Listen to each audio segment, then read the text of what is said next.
Okay, good morning, everyone. Happy New Year.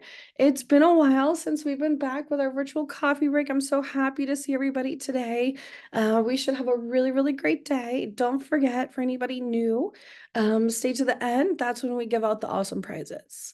So, without further ado, I'm going to go ahead and get started. Just a few housekeeping tips and reminders. Questions, feel free to type them in the chat or the Q&A window at any time during the presentation.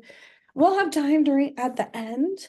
For everything else, feel free to contact me at sales@tristaterestores.com. We are recording. Links to the video and PDF presentation will be shared with you all tomorrow morning. Visit tristaterestores.com/VCB for the complete archive, though. There's a lot of goodies in there. Starbucks gift cards, stay to the end. 10 lucky attendees will win a $5 gift card. After the coffee break, please complete the post-event survey. We'll be seeing you next month on February 28th. If you like this presentation, we sincerely hope that you do. Please share a review of us on Google. We'd be happy to give you a $25 Amazon gift card to thank you for your time, but note this is subject to Google's review and approval process. Stay to the end. One lucky attendee will win a Crumble prize pack. So who we are. TriStar Restorations is a family-owned, locally operated and established firm operating in the Washington, D.C. metropolitan area. We cover all of Maryland, D.C., and Northern Virginia. We specialize in the mitigation, remediation, removal, cleanup, and restoration efforts of large and small water, fire, mold, biohazard, lead, and odor-caused damages. Our company's mission is turning disaster into peace of mind because we're committed to easing the burden of handling your property's disaster by providing you with the best customer service and experience possible. Again, this is just an overview of our suite of services. We can help you out with water mitigation, mold remediation and lead abatement, fire and smoke restoration and odor control, biohazard and trauma disinfection and cleanup, and sewage mitigation and cleanup and restoration efforts. We're licensed, insured, and reliable. We're an IICRC accredited firm, EPA lead safe firm, 5-star rated, and we belong to many of these organizations down here. So let's get into it. Fire sprinkler safety system. Before this happens, let's learn how to use this. So today we're going to cover what a fire sprinkler system is, what are the different types, and what's most common. Fire sprinkler system fails, inspections, what the life expectancy of a fire sprinkler system is, and we're going to go over some awesome general fire safety tips. Just a nice little factoid here to get us started. A single sprinkler controls a home fire 90% of the time. That is a huge statistic. The civilian death rate per 1,000 reported home fires was 89% lower in homes with sprinklers than in homes with none. So what is a fire sprinkler system? A fire sprinkler system is a type of automatic extinguishing system, or AES, that prevents fire growth and spread by releasing water through a series of sprinkler heads connected to a distribution system. Water is then released through the sprinkler heads once the surrounding air reaches 165 degrees Fahrenheit. Now, that's not always the case. That is specific to the water type. We're going to get into the different types in a minute. Fire departments responded to an average of 51,000 structure fires per year from 2015 to 2019. Only 10% of those structures had fire sprinkler systems, and only 7 of all home fires had sprinklers. So we're a little bit slow to adopt. This is obviously a great solution for helping to prevent additional home damages, which we are all about. So we're going to get into some more facts here.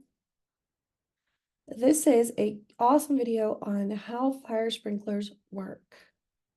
Fire sprinklers are highly effective active systems against fires. Over 96% of fires in buildings are controlled by fire sprinklers alone. They're affordable, effective, and simple, which explains why every year over 40 million fire sprinkler heads are fitted in houses, factories, and commercial buildings. In some countries, these systems are mandatory in such places as hotels, factories, meeting places, schools, and museums. Let's look at how they work. The essential components are a water supply system and a fire sprinkler head. The sprinkler head is made up of a plug, a liquid-filled glass bulb, a sprinkler, and a frame. When a fire starts, the temperature of the environment rises and the liquid in the glass bulb begins to expand. If the temperature continues to rise, the liquid expands so much that it breaks the glass. There's then nothing left to stop the water, and it begins to come out from the plug. When water hits the sprinkler, it's spread over a larger area.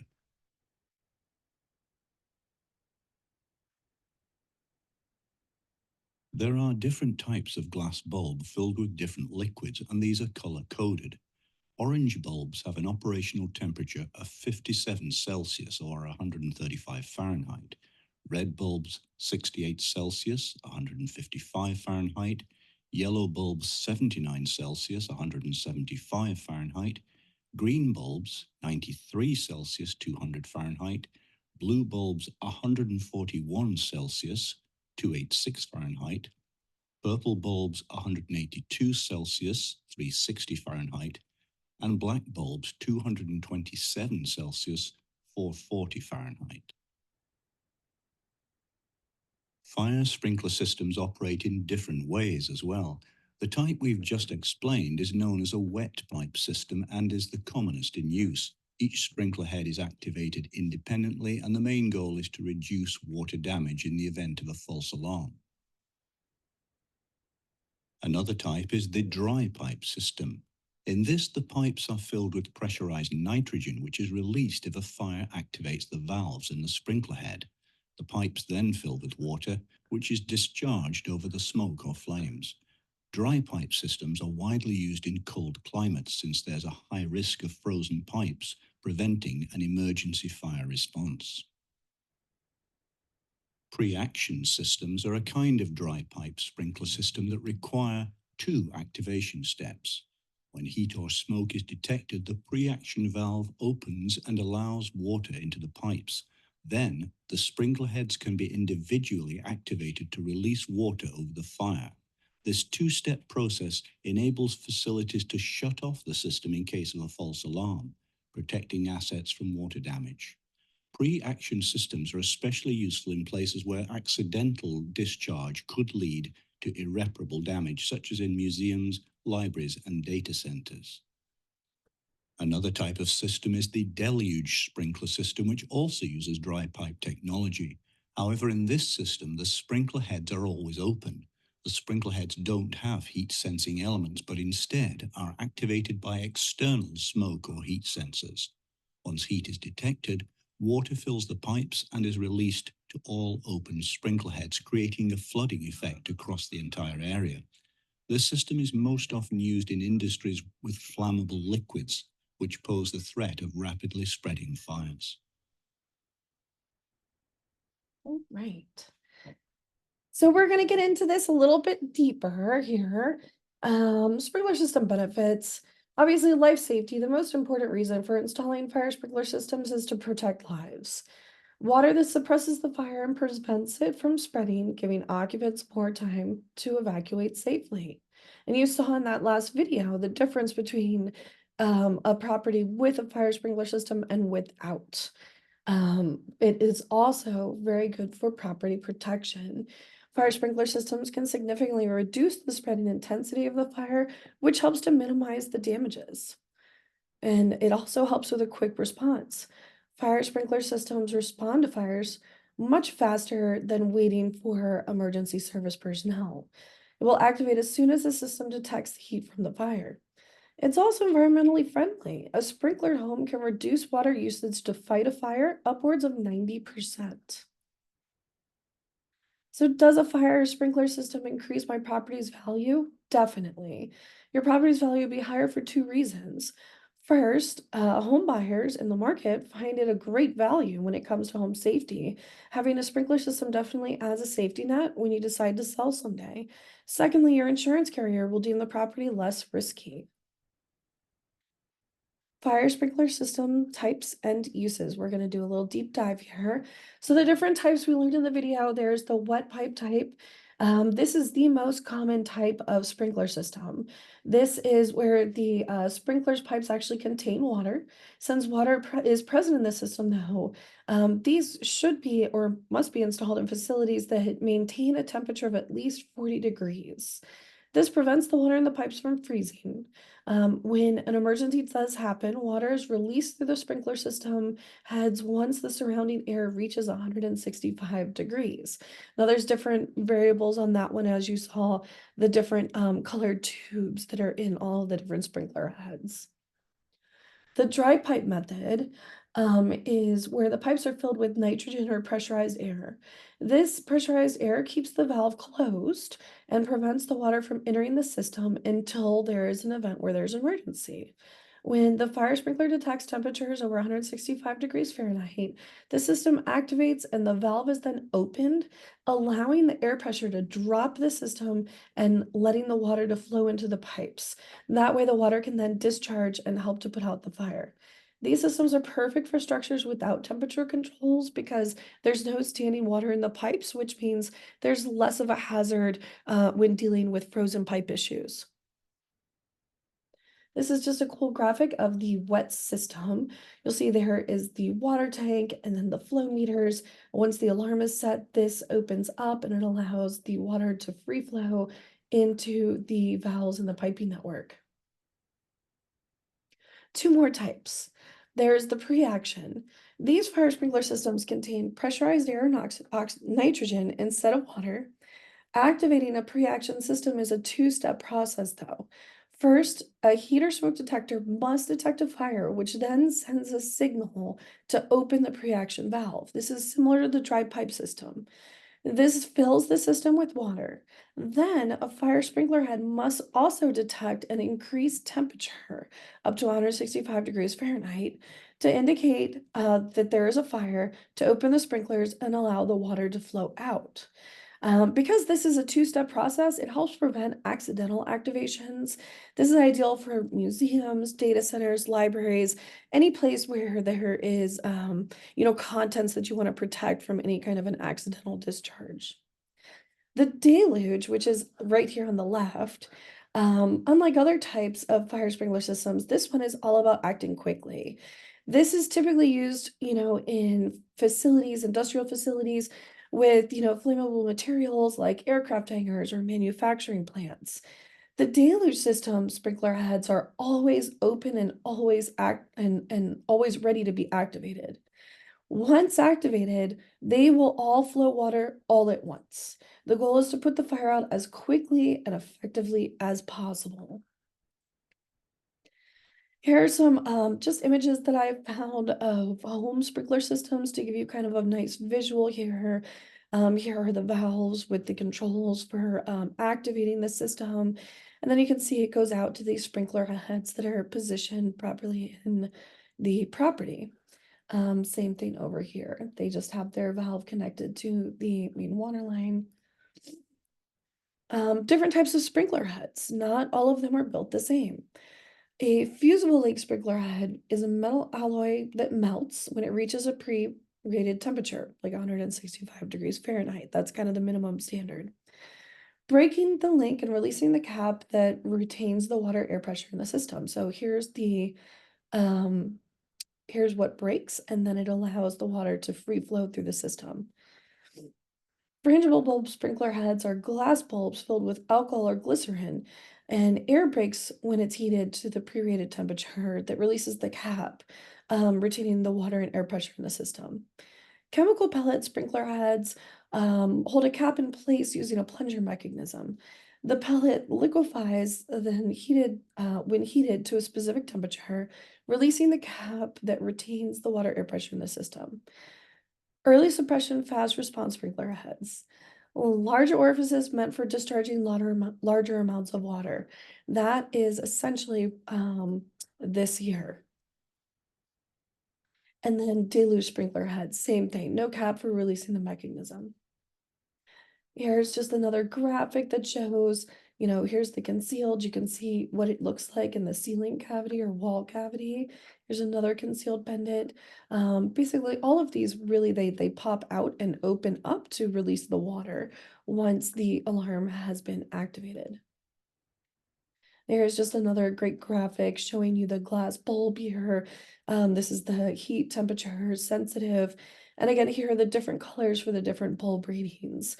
Depending on, how hot you want to make sure the air is before your sprinkler system is activated, you can change that out depending on the different glass bulbs that you're using. The valves in a sprinkler system allow for the system to be controlled, and it also allows for the water to be shut off or redirected. Knowing where these valves are located in your property are super helpful because, as we learned before, accidents happen. Sometimes, you can trigger the alarm for the system to go off, and there isn't actually a fire. You're going to want to know where these are just in case so that you can proactively, go and turn off the water quickly, preventing thousands of dollars in water damage. Here's another video here that shows a really great demonstration of the sprinkler system in action.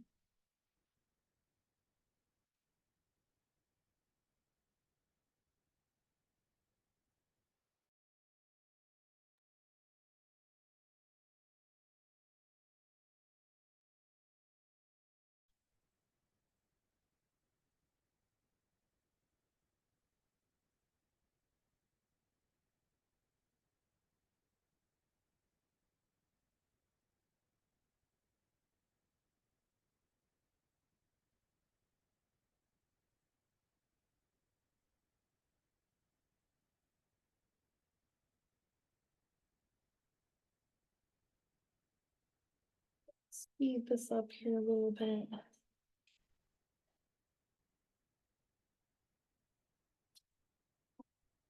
So this is it with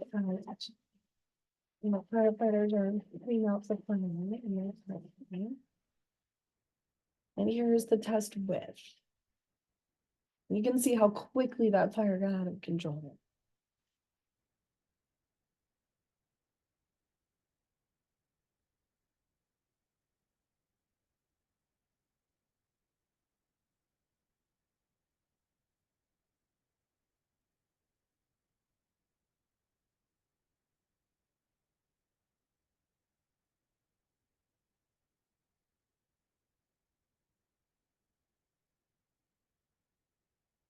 You can also see it took less than a minute for the sprinkler system to activate. That's what you're looking for.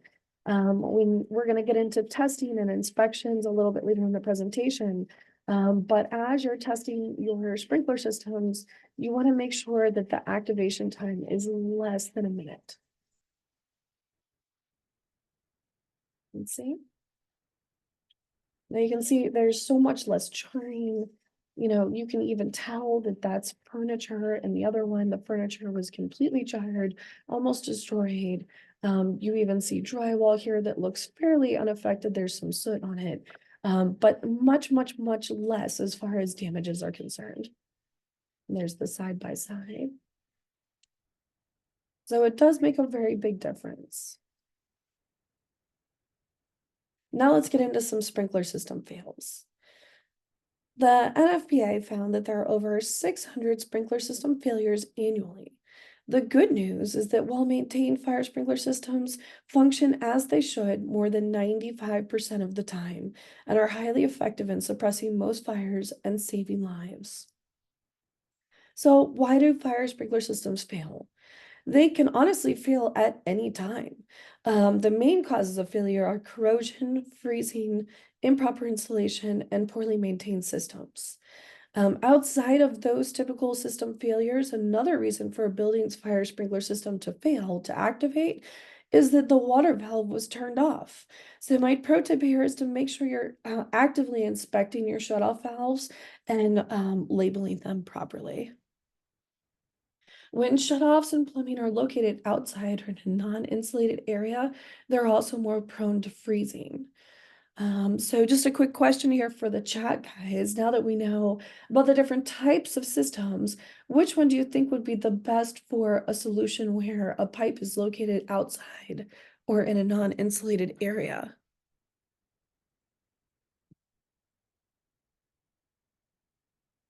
Oh, awesome. Thank you for chatting to me directly. Yeah, a dry pipe. So that is correct. So you're going to want to make sure that you're choosing the right systems for the right types of property. Awesome. Thanks, Mallory. I appreciate that. Yep. How does the old water in the system get purged? That is an excellent question, Cindy. Thank you for asking. So you're gonna go through an inspection annually. That's what's recommended. During this annual inspection, anybody who has the wet type, the water does get flushed during that inspection and maintenance process. If you have a dry pipe system, the water is coming, directly from the water source, so there's no need to flush that annually. But yes, for the wet types, you're going to want to make sure that you're having your annual maintenance performed by a licensed contractor. And how often do sprinkler heads begin to fail and need to be replaced? I'm going to get to that here in just a moment. So, do they ever leak? Routine wear and tear can cause sprinkler systems to leak if not regularly maintained. Another common malfunction that causes sprinkler systems to leak involves the O-ring seals and contaminants in the water. It causes it to corrode and leak over time. Improper fitting sprinkler heads can also cause leaks as well. So you want to make sure, again, the biggest thing I'm going to harp to here is if you have these sprinkler systems in your property, make sure you're getting it maintained and doing an annual inspection. Water damage and frozen pipes. So one of the most common issues with wet sprinkler systems is cold weather. We see this all the time here at Tri-State Restorations, unfortunately, especially when we have, those wonky Maryland days of 10-degree cold weather. When you lose power or the heat is actually turned off at a property, your system risks freezing. Areas that pose the highest risk for freezing are entryways, stairwells, attics, skylights, and underfloors. The pro tip here, inspect vacant units, make sure the heat is on during colder weather. So how do you prevent system failures? Again, we recommend having regular sprinkler inspections, repair, and maintenance to be performed by a local and certified professional. Pro tip for commercial properties, conduct your sprinkler system test at the same time as your fire alarm test. That way, it's only one time that you're having to reach out to the local EMS. Your alarm activation should take no longer than 1 minute. Annual inspections. Every year, fire sprinkler systems need a complete test. The main drain water flow valve, the fire pump, antifreeze solutions, and alarm devices are also tested annually. Trip tests for dry, pre-action, and deluge valves are performed every day. What is the life expectancy of a fire sprinkler system? The typical lifespan of a wet system is 40 to 50 years. However, without proper maintenance, wet systems can start failing after only 15 years. And this is due to the presence of oxygen, water, metal that can cause corrosion issues within the system or in the sprinkler heads. Dry water systems last between 8 to 12 years. And getting back to Cindy's point, so how often do sprinkler heads begin to fail and need to be replaced? Um, it really does depend. If this is in a high traffic area, a lot of the recommendations from the sprinkler professionals are to have a cover on it. That helps protect the sprinkler head from damages. If it's not in a very high traffic area, just make sure you're doing your annual inspection. Sprinkler heads can last between 10 and 15 years, sometimes longer. It kind of depends on, again, the location, and where it's at within the property. But you do want to just make sure you're doing that annual inspection, and then your technician can let you know if he recommends switching any of them out. All right. Now we're gonna get into just some general fire safety because I feel like this is always important. And here is Sparky, my favorite fire dog, for a quick message. Sparky the Fire Dog here. Make sure your family has a fire escape plan and practices it twice a year. It's important to make sure that your escape plan has two ways out of each room in your home. Protect your family from fire. For more information, visit sparky.org. All right. So fire drills, super important. The three P's of fire safety: prevent, plan, and practice. A home fire drill is a time for a family to practice their home fire escape plan. This is a plan to get out of the home quickly in case there is a fire in another or any other emergency. Every room in the home needs two ways out. Each home fire escape plan needs an outside meeting place that is safely secured and away from the property. Don't have your meeting place right next to your front or back door. I highly advise against that. A meeting place is a permanent location close to the home that is a safe distance away. Everyone in the family should go to this meeting place so that we're all together and we know everyone is safe. A tip is to install smoke detectors in each room of your property and don't forget to change your batteries during daylight savings. Are annual fire drills required by OSHA? No, but if this is for your workplace, you must establish an educational program to familiarize your workers with the general principles of fire extinguishers and fire systems. For community managers, I see a few of you guys on here. Make sure fire escape plans are published and legible. Practice community fire drills with your residents twice annually to ensure all residents are familiar with routes and meeting spots. If you can, designate a community fire warden to assist with drills. How do you approach fire safety with your residents?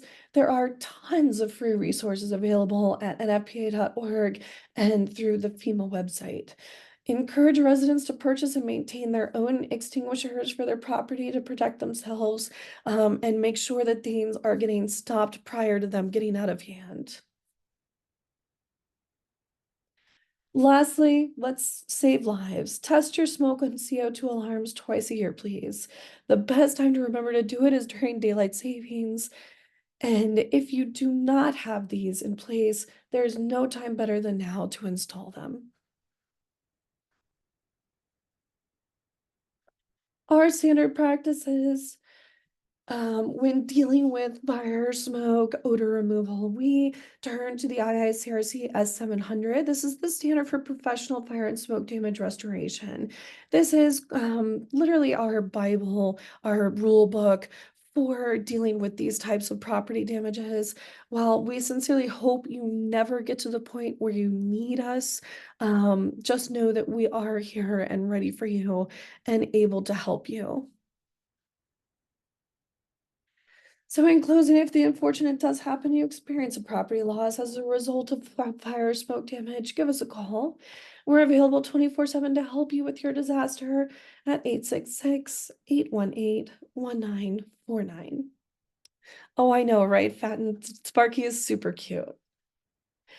Now I have some more time for questions. I've been trying to jump on them as they're coming in, but if anybody has any more questions, please feel free to ask them in either the chat or the Q&A. How often do you recommend replacing the sprinklers? Well, like I said, it kind of depends on your property. Every property is very specific. I lean towards the professionals on this one. Reach out to a local licensed fire life safety professional. Have them come out, perform an inspection. They will give you their recommendations for what they think needs to happen to make sure your system is up and running and operational in the event that an emergency does happen. They are the best experts to reach out to, so I would defer to them on this. But yes, so the key point to remember today is have your systems inspected annually and make sure you're doing your drills and make sure that anyone, as far as operational management, understands how these work and where the shut-off valves are. Let's see. Oh yeah. Oh, thank you guys. Any other questions, feel free to pop them in the chat. I'll pay attention as we're getting through, but I don't want to keep anybody from the best part of the presentation. It's time for the grand prize drawing time. And we're going to randomly take number 23 here. Let's see. 23. Oh, Del Kane, you are today's grand prize winner. Congratulations, Del. You have just won yourself a Crumble prize pack.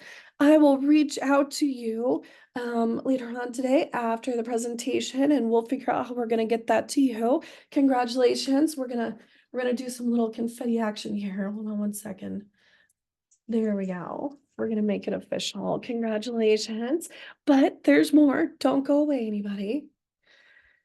For the first 10 people to chat me one thing they learned in today's presentation, you will get a $5 Starbucks gift card. All right, make sure to maintain house well labeled, schedule regular inspections, disasters off my board. Okay.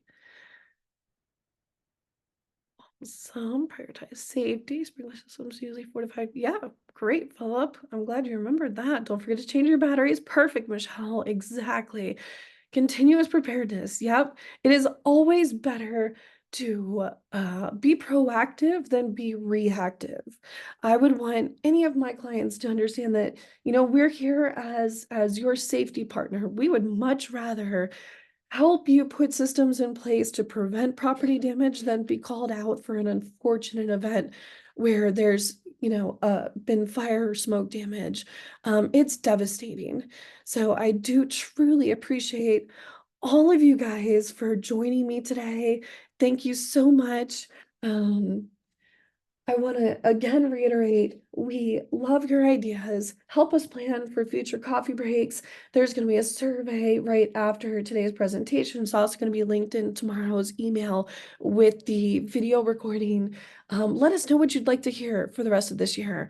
We've got several months planned out, and we want to make sure that we're delivering things that are useful to you in your day-to-day and your businesses. And again, if you like this presentation, and we sincerely hope you did, please review us on either Google, Facebook, or Angie. We'll send you a $25 gift card for your time as a thank you. And again, to reiterate, these are all subject to these different organizations' review and approval processes.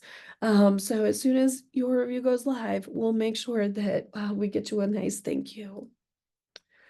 Here is our information. Please connect with us. We're on Instagram, Facebook, and LinkedIn. Our website is tristaterestores.com. And we will see you all February 28th. Thank you again. Truly appreciate you. Happy New Year. See you next month, everybody. Take care.